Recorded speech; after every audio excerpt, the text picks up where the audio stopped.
د پاکستان خبري ادارې APP خپل ریپورت کې ویلي د خیبر پښتونخوا نگران حکومت به د راتلونکي مالی کال اولنو 4 میاشتو لپاره د 500 نه تر 600 بلیون روپو پورې بجټ وړاندې کوي. خو د بجټ وړاندې کولو نیټه نه ده ښودلې. په دې بجټ کې به په تنخواګانو کې د 15 نه تر 20% پورې اضافه کیږي. د خزانې لپاره د وزیر اعلی سلاکار حمایت الله ویلي که 4 میاشتې پس هم نوی حکومت جوړ نشو نو د پوره کال بجټ جوړولو کې هم کومه ستونزه نه لري. خو قانونپوه سعدالله مروت وایي چې په وفاق کې هم نگران حکومتي هغه وخت بیا د صوبې نگران حکومت کولی شي چې بجټ وړاندې کړي. خو موجوده وخت په 2 صوبو او وفاق کې نگران حکومت نه دی موجود، نو په خیبر پښتونخوا او پنجاب کې د نگران حکومت بجټ وړاندې کول غیر عیني دي. انټرم ګورنمنت ته خو آئین ها 90 دن ورکړي دي او راغله ها دا 90 دن د پاره دی.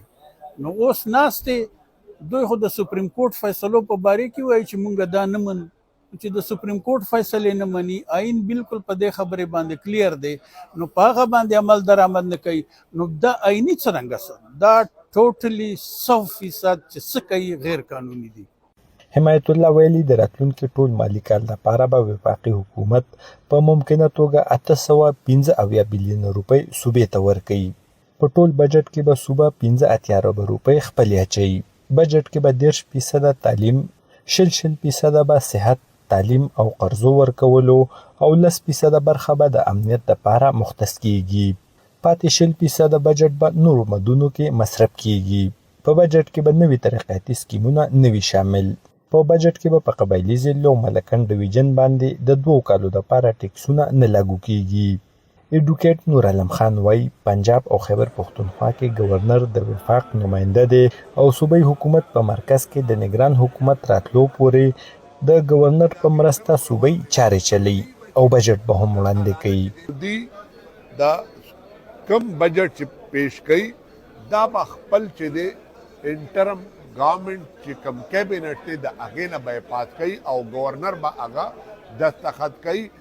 ایون چې گورنر وغواړي د آرډیننس په ذریعه باندې چې دی هغه کولی شي قانوني حیثیت ولا ورکولی شي. ولې چې دا گورنر د مرکز چې دی کړی دی، مرکز کې حکومت موجود دی. قانون پوهان وایي د قانوني پیچیدګیو باوجود هم د ملک موجوده صورتحال کې ښکاري چې د خیبر پښتونخوا او پنجاب نگران حکومتونه به د 4 میاشتو لپاره بجټ وړاندې کړي، خو په دې کې به د نوي ترقیاتي کارونو لپاره ډیره کمه برخه ایښودل کیږي. ارشد مومند، وایس اف امریکا، ډیوا، پېښور.